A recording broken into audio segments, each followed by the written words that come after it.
Votre véhicule pourrait être équipé d'essuie-glaces à capteur de pluie. Le système actionne automatiquement les essuie-glaces et règle la vitesse de balayage en fonction de l'intensité de la pluie et de la vitesse du véhicule. Ce levier permet de contrôler les essuie-glaces. Pour activer les essuie-glaces à capteur de pluie, assurez-vous que le contacteur d'allumage est à la position ON, puis abaissez le levier à la position Auto. Les essuie-glaces effectueront un balayage. Tournez cette bague afin d'augmenter ou de réduire la sensibilité du capteur de pluie.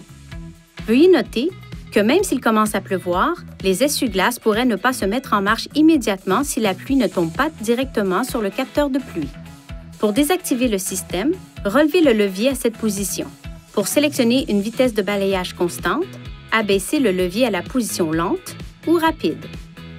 Par temps bruineux ou de pluie légère, relevez le levier jusqu'à la position bruine pour un balayage simple des essuie-glaces. Pour nettoyer le pare-brise, tirez le levier vers vous et maintenez-le en place. Le pare-brise sera aspergé de lave-glace et les essuie-glaces balayeront le pare-brise plusieurs fois avant de s'arrêter. L'essuie-glace s'activera toutes les 3 secondes environ, pendant un certain temps pour essuyer l'eau ou le lave-glace sur le pare-brise qui se sont écoulés sur le pare-brise.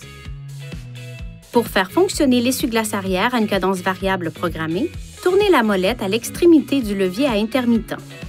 Pour un fonctionnement continu, tournez la molette à marche. Tournez la molette jusqu'à la position arrêt pour arrêter l'essuie-glace arrière. Pour nettoyer la lunette, poussez et maintenez le levier. La lunette sera aspergée de lave-glace et l'essuie-glace la balayera automatiquement plusieurs fois avant de s'arrêter. Veuillez consulter le manuel du conducteur pour obtenir des renseignements importants concernant la sécurité et les limites du système et pour en savoir davantage au sujet de son utilisation et de ses caractéristiques.